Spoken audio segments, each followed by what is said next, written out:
അതായത് ഇത് കോഴിക്കോടും മലപ്പുറത്തും വന്നു വരുന്ന സമയത്ത് ഒരു കേസ് അങ്കമാലി റിപ്പോർട്ട് ചെയ്യപ്പെട്ടിട്ടില്ലേ? ഇനിയിപ്പോൾ ഒരു കേസ് അങ്കമാലി ആ പരിസരത്ത് റിപ്പോർട്ട് ചെയ്യപ്പെട്ടതായിട്ടാണ് എൻ്റെ ഒരു ഓർമ്മ. അങ്ങനെ ഒരു സംഭവം ഉണ്ടായിരുന്നത് ഞാൻ മനസ്സിലാക്കുന്നു. ഇതിൽ പ്രധാനപ്പെട്ട കാര്യം എന്ന് പറയുന്നത് നമ്മൾ ഇതിനെ കുറച്ചുകൂടി ബ്രോഡ് ബേസ്ഡ് ആയിട്ട് കാണും. ഇതിൻ്റെ അകത്ത് നേരത്തെ ഡോക്ടർ NM അരുൺ വളരെ റിയഷുറിംഗ് ആയിട്ട് സംസാരിച്ചാലും ഇതിനകത്ത് രാഷ്ട്രീയത്തിലുള്ള ഗവർണൻസ് ഇഷ്യൂ ഉണ്ട്. ആ ഗവർണൻസ് ഇഷ്യൂ അഡ്രസ്സ് ചെയ്യാൻ നമ്മൾ ബാധ്യസ്ഥരാണ്. ഇത് ആനുഷംഗികമായിട്ട് കാര്യം പറഞ്ഞാൽ കേരളത്തിൻ്റെ ആദ്യത്തെ ആരോഗ്യമന്ത്രി ഡോക്ടർ AR മേനോനായിരുന്നു. അദ്ദേഹം തോൽപ്പിച്ച കെ കരുണാകരനാണ് തൃശ്ശൂർ 57 തെരഞ്ഞെടുപ്പിൽ തോൽപ്പിച്ചത് കെ കരുണാകരനെയാണ്, അദ്ദേഹമാണ്. അപ്പോൾ അന്നത്തെ മന്ത്രിസഭ മുതൽ തന്നെ ഒരു കാഴ്ചപ്പാടുണ്ട്. അതായത് എന്തുകൊണ്ട് ആരോഗ്യവകുപ്പ് കൈകാര്യം ചെയ്യാൻ ആരോഗ്യമന്ത്രിയുടെ ഒരു ഡോക്ടർ തന്നെ വന്നു. അപ്പോൾ അത് കേരള മോഡലിൻ്റെ പിറവിയോടെ ബന്ധപ്പെട്ട് അതിൻ്റെ ഒരു ആരംഭം ബന്ധപ്പെട്ട് കേരളത്തിൽ ഏറ്റവും സുശക്തമായിട്ട് കൊണ്ടുപോയിട്ടുള്ള ചില പ്രധാനപ്പെട്ട ഒരു മേഖലയാണ് ആരോഗ്യ മേഖല. വിദ്യാഭ്യാസം പോലെ തന്നെ ആരോഗ്യ മേഖലയാണ് ഏറ്റവും കൂടുതൽ സോഷ്യൽ ഇൻവെസ്റ്റ്മെൻറ്റ് നടന്നത്, പബ്ലിക് ഇൻവെസ്റ്റ്മെൻറ്റ് നടന്നിട്ടുള്ളത് ഏറ്റവും ആരോഗ്യ മേഖല. അതിൽ ഇടതുപക്ഷത്തിന് വലിയ പങ്കുണ്ട്, തീർച്ചയായിട്ടും കോൺഗ്രസ് സംസ്ഥാന സർക്കാരുകൾക്ക് വലിയ പങ്കുണ്ട്. അപ്പോൾ ആ നിലയിലാണ് കേരളത്തിൻ്റെ ഒരു വികസന ചരിത്രത്തിൽ ആരോഗ്യ മേഖലയെ നമ്മൾ രേഖപ്പെടുത്തിയിട്ടുള്ളത്. അതൊരു ഗവർണൻസിൻ്റെ ഒരു സവിശേഷമായ താല്പര്യമുള്ളൊരു മേഖലയായിട്ട് തന്നെയാണ് വികസിച്ചിട്ടുള്ളത്. അതിൻ്റെ ഒരുപാട് ഗുണഫലങ്ങളാണ് നമ്മുടെ വളരെ ആ ശൃംഖല, ആരോഗ്യ ശൃംഖല നമ്മൾ കാണാൻ പറ്റുന്നൊരു കാര്യം. അതിൻ്റെ ഒരു തുടർച്ച പല ഘട്ടങ്ങളും നമ്മൾ കാണാൻ പറ്റുന്നുണ്ട്. 2017 ഉമ്മൻചാണ്ടി സർക്കാരിൻ്റെ കാലത്താണ് വാസ്തവം പറയുകയാണെങ്കിൽ അതിൻ്റെ അകത്ത് ഒരു ചെറിയ വ്യതിയാനം ഉണ്ടായൊരു ഘട്ടം എന്ന് എനിക്ക് തോന്നിയിട്ടുള്ള കാര്യം. ശിവകുമാർ മറ്റൊരു മന്ത്രി, അദ്ദേഹത്തിൻ്റെ ആ സമീപനത്തിൽ ആരോഗ്യമേഖല അത്ര തന്നെ കാര്യക്ഷമമായി പ്രവർത്തിച്ചില്ലെന്നൊരു യാഥാർത്ഥ്യമുണ്ട്. പക്ഷേ തീർച്ചയായിട്ടും ഒന്നാം പിണറായി സർക്കാരിൻ്റെ കാലത്തിൽ കാര്യക്ഷമമായി പ്രവർത്തിച്ചൊരു മേഖലയാണ് എന്നുള്ളത്. അത് എന്തുകൊണ്ടാണ് രാഷ്ട്രീയം അതിൻ്റെ പ്രസക്തമാവുന്നത്? അത് കാണാതിരിക്കുന്നതിൽ അർത്ഥമില്ല. കാരണം എന്തുകൊണ്ട് പ്രസക്തി കാര്യം തീർച്ചയായിട്ടും ഡോക്ടർ NM അരുൺ പറഞ്ഞ പോലെ ഇത് കൈകാര്യം ചെയ്യേണ്ട, ഇതിനെക്കുറിച്ച് പഠിക്കുകയും ഇതിൻ്റെ മേഖല അറിയുന്ന ഡോക്ടർമാരാണ്. രാഷ്ട്രീയക്കാരായ ഡോക്ടർമാരല്ലോ ആരോഗ്യ മേഖല വരുന്നവരല്ല.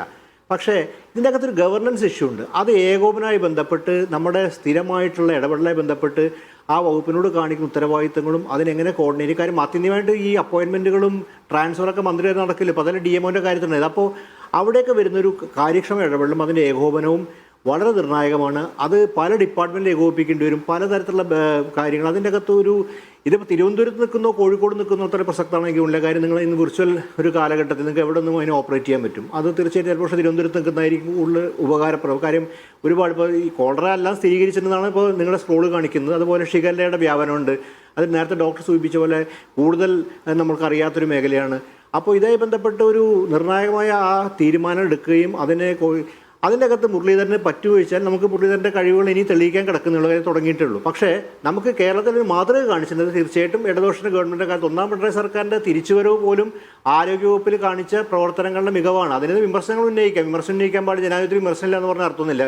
പരിഹസിക്കുകയോ ആക്ഷേപിക്കുകയോ വേറെ മോശപ്പെട്ട കാര്യമാണ്. പക്ഷേ വിമർശനങ്ങൾ ഉണ്ടാവാം, വിമർശനം ഉന്നയിക്കുകയും വേണം.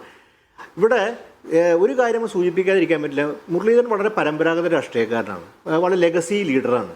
നമുക്ക് വളരെ തമാശകൾ ഉപയോഗിക്കുന്ന പ്രസംഗത്തിൽ നമുക്കറിയാം വളരെ രസകരമായിട്ട് കേരളത്തിൽ രാഷ്ട്രീയം പ്രതിപാദിക്കുന്നതിനാണ് K മുരളീധരൻ.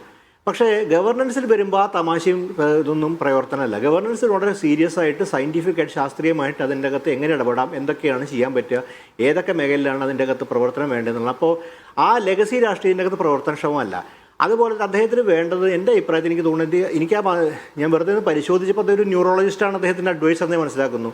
ന്യൂറോളജിസ്റ്റ് അഡ്വൈസർ ശരിയാണ്, ന്യൂറോളജിസ്റ്റായ ഡോക്ടർക്ക് അതിനെക്കുറിച്ച് അദ്ദേഹത്തിൻ്റെ അടിസ്ഥാന ധാരണകളൊക്കെ വളരെ കൃത്യമായിരിക്കില്ല. പക്ഷേ അദ്ദേഹത്തിന് കുറച്ചുകൂടി ചെറുപ്പമുള്ള കുറച്ച് ഉപദേശകർ അത്യാവശ്യമാണ്. കാര്യം വെച്ചാൽ അതിനെ സംബന്ധിച്ചോളം ഈ ഷൈല ടീച്ചർക്ക് അത്തരം ഒരു സംവിധാനം ഉണ്ടായിരുന്നു ഞാൻ മനസ്സിലാക്കുന്നു. കാര്യം അത് കക്ഷി രാഷ്ട്രീയത്തിന് അതീതമായിട്ട് തന്നെ അല്ലെങ്കിൽ അതിനോട് ബന്ധപ്പെട്ട് തന്നെ കുറച്ച് അങ്ങനെയുള്ള ആൾക്കാർ ടീച്ചറുടെ ഒരു കമ്മ്യൂണിക്കേഷൻ വളരെ നന്നായിരുന്നു. അതുപോലെ ഒരു സംവിധാനം ഈ ലെഗസി രാഷ്ട്രീയം കൊണ്ട് നടക്കാൻ പറ്റില്ല. രണ്ടാമത്തെ കാര്യം, അപ്പോൾ ഇതിൻ്റെ ഈ ഒരു ഗവർണൻസ് ഇതിനകത്താണ് ഈ പ്രശ്നങ്ങൾ കാണേണ്ടത്. രാഷ്ട്രീയമായിട്ട് തീർച്ചയായും ചർച്ച ചെയ്യപ്പെടും. കാര്യം രാഷ്ട്രീയമായി അക്കൗണ്ടബിൾ ആണല്ലോ ഗവൺമെൻറ്. ഒരു തരത്തിൽ ഈ സംഭവം മുരളീധരൻ തുടക്കം തന്നെ നേരിട്ടത് നന്നായി. കാരണം അതുകൊണ്ട് അദ്ദേഹത്തിനെ സംബന്ധിച്ചിടത്തോളം ഇതിൻ്റെ കോർഡിനേഷൻ എങ്ങനെയാണ് നടത്തുന്നത്, എങ്ങനെയാണ് കാര്യക്ഷമം മുന്നോട്ട് കൊണ്ടുപോകേണ്ടതെന്ന് പറയാം.